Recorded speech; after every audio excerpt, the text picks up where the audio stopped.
Assalamualaikum warahmatullahi wabarakatuh. Perkenalkan, nama saya Fatimah Zahra dengan NIM 4522091156. Kali ini saya akan kembali menjelaskan untuk materi selanjutnya dengan materi populasi dan sampel. Yang pertama, populasi. Kata populasi berasal dari bahasa Inggris, yaitu population, yang berarti jumlah penduduk. Namun, dalam KBBI atau Kamus Besar Bahasa Indonesia, populasi berarti seluruh jumlah orang atau penduduk di suatu daerah atau jumlah orang atau pribadi yang mempunyai ciri-ciri yang sama, jumlah penghuni, baik itu manusia maupun makhluk hidup lainnya pada suatu ruang tertentu. Populasi dalam istilah statistik khususnya berkenaan dengan penelitian adalah keseluruhan subjek penelitian. Nah, ada beberapa pendapat ahli tentang pengertian populasi itu sendiri. Yang pertama, populasi itu berasal dari kata bahasa Inggris, yaitu population, yang berarti jumlah penduduk. Kemudian, populasi adalah wilayah generalisasi yang terdiri atas objek ataupun subjek yang mempunyai kualitas serta karakteristik tertentu yang ditetapkan oleh peneliti untuk dipelajari lebih lanjut dan kemudian ditarik kesimpulan.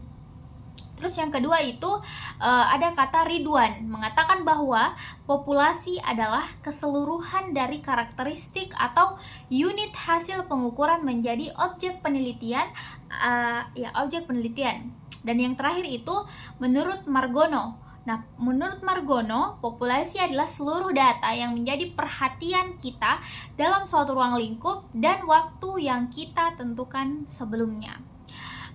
Selanjutnya itu populasi dilihat dari penentuan sumber data populasi, dibedakan menjadi dua, yaitu yang pertama itu populasi terbatas yang memiliki sumber yang jelas batasnya secara kuantitatif, misalnya kayak 5.000 orang pada tahun 1999 dengan karakteristik masa belajar di pesantren selama 10 tahun, lulusan pendidikan timur, dan lain-lain. Terus yang kedua ada juga yang dikatakan sebagai populasi tak terhingga. Nah, yang pertama tadi populasi terbatas, yang kedua itu populasi tak terhingga. Untuk populasi tak terhingga, populasi yang memiliki sumber data yang tidak dapat ditentukan batas-batasnya secara kuantitatif. Kemudian yang kedua itu ada sampel. Kata sampel berasal juga sama dari bahasa Inggris, yaitu sample, yang berarti contoh. Sampel dalam penelitian adalah sebagian atau wakil populasi yang diteliti. Nah, perlu dibedakan juga antara istilah sampel sama sampling. Nah, kalau sampel merupakan bagian dari populasi yang menjadi sumber data sebenarnya dari suatu penelitian, sedangkan sampling digunakan untuk mengambil sampel. Nah, secara sederhananya, sampel penelitian dapat diklasifikasikan dalam dua jenis, yaitu sampel probabilitas, yaitu teknik pengambilan sampel yang memberikan peluang yang sama kepada setiap anggota populasi untuk menjadi sampel. Terus ada juga yang kedua namanya sampel non-probabilitas. Nah, sampel non-probabilitas ini yaitu setiap anggota populasi tidak memiliki kesempatan atau peluang yang sama sebagai sampel.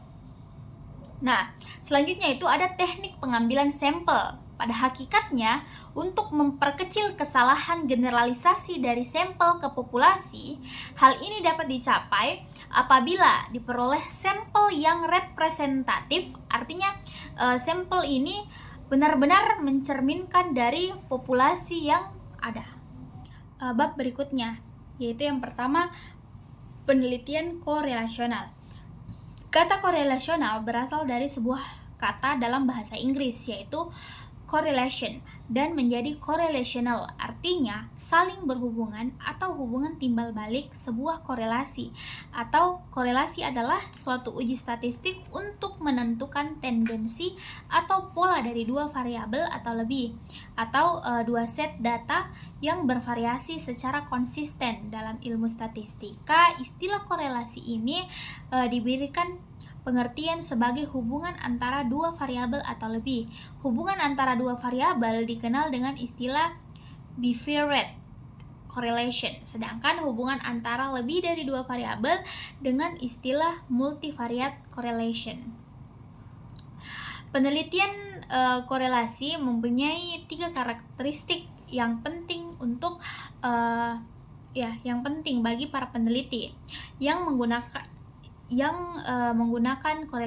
penelitian korelasional ini, yaitu yang pertama, peneliti korelasional itu tepat bila variabel kompleks dan penelitian tidak memungkinkan untuk melakukan manipulasi dan mengontrol variabel seperti pada peneliti eksperimen. Yang kedua, memungkinkan variabel dilakukan pengukuran secara intensif dalam setting atau lingkungan nyata. Yang ketiga itu memungkinkan peneliti untuk memperoleh derajat asosiasi yang lebih signifikan. Oke, kemudian ada proses dasar penelitian korelasional, yaitu yang pertama pemilihan masalah, yang kedua sampel dan pemilihan instrumen, kemudian yang ketiga itu ada desain dan prosedur, lanjut analisis data, kemudian interpretasi. Penelitian korelasional ini juga mempunyai 3 ragam studi, yaitu hubungan prediksi, korelasi majemuk. Yang digunakan dengan melihat masalah yang dihadapi para peneliti, di mana studi hubungan biasanya dilakukan dalam usaha untuk mendapatkan pemahaman faktor apa saja atau variabel yang berhubungan dengan variabel yang kompleks. Misalnya seperti hasil belajar akademik, konsep diri, dan motivasi. Kemudian studi prediksi. Kalau studi prediksi itu dimana bila variabel mempunyai hubungan yang signifikan, di mana skor pada suatu variabel dapat dipakai untuk memprediksi skor pada variabel lainnya. Lalu korelasi majemuk. Untuk teknik ini digunakan untuk mengukur dan menyelidiki tingkat hubungan antara kombinasi dari 3 variabel atau lebih, yang disebut teknik korelasi multivariat. Kemudian lanjut pada penelitian eksperimen. Ini di bab selanjutnya. Pada penelitian eksperimen ini, di mana Wiersma dalam MZ 2011 mendefinisikan bahwa eksperimen sebagai suatu situasi penelitian yang sekurang-kurangnya digunakan satu variabel bebas yang disebut dengan variabel eksperimental. Sementara menurut David, penelitian eksperimental didasarkan pada asumsi bahwa dunia bekerja menurut hukum-hukum kausal, yang dimana esensinya itu adalah linear, meskipun bersifat komplikasi dan interaktif. Tujuan dari penelitian eksperimen ini adalah untuk menetapkan hukum sebab akibat dengan mengisolasi variabel kausal. Adapun selanjutnya itu karakteristik dari penelitian eksperimen ini. Karakteristiknya ada 3, yaitu manipulasi, pengendalian, dan yang terakhir atau yang ketiga itu ada pengamatan. Manipulasi ini langsung peneliti terhadap sekurang-kurangnya satu variabel bebas, yang merupakan salah satu karakteristik yang paling mencolok atau yang paling membedakan semua penelitian eksperimental dari metode-metode penelitian lainnya, seperti kayak kuantitatif, kualitatif. Ini manipulasi yang menjadi pembeda antara metode lainnya. Secara sederhana, manipulasi yang dimaksud adalah bahwa peneliti memutuskan apa yang menjadi bentuk atau nilai variabel bebas yang diambil dari kelompok mana yang akan mendapatkan bentuk yang mana. Di penelitian eksperimental ini ada langkah-langkah atau prosedur dalam penelitiannya, yaitu yang pertama, calon peneliti harus mengadakan studi literatur terlebih dahulu untuk menemukan permasalahan. Kemudian setelah itu mengadakan identifikasi dan merumuskan masalah. Kemudian setelah itu yang ketiga, merumuskan batasan istilah. Pembatasan variabel hipotesis dan dukungan teori. Lalu setelah itu menyusun rencana eksperimen. Setelah menyusun rencana eksperimen, setelah itu melaksanakanlah eksperimen yang sudah disusun sebelumnya. Kemudian memilih data yang sedemikian rupa sehingga data-data yang terkumpul itu hanya data yang menggambarkan hasil murni dari kelompok eksperimen maupun kelompok pembanding. Dan yang terakhir itu menggunakan teknik yang tepat untuk menguji signifikansi agar dapat diketahui secara cermat bagaimana hasil dari kegiatan eksperimen.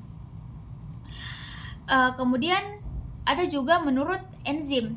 Nah, katanya dia mengemukakan bahwa langkah-langkah dalam penelitian eksperimental itu, yang pertama dia memilih dan merumuskan masalah, kemudian yang kedua itu memilih objek dan instrumen pengukuran, lalu setelah itu memilih desain penelitian yang akan dilakukan, lalu setelah memilih desainnya dilaksanakanlah prosedur menganalisis masalah dan merumuskan kesimpulan di akhir kegiatannya. Validitas penelitian eksperimen terdapat dua kondisi yang harus diterima yang dijadikan acuan, yaitu validitas internal dan eksternal. Mungkin itu saja video penjelasan saya untuk hari ini. Kurang dan lebihnya mohon dimaafkan.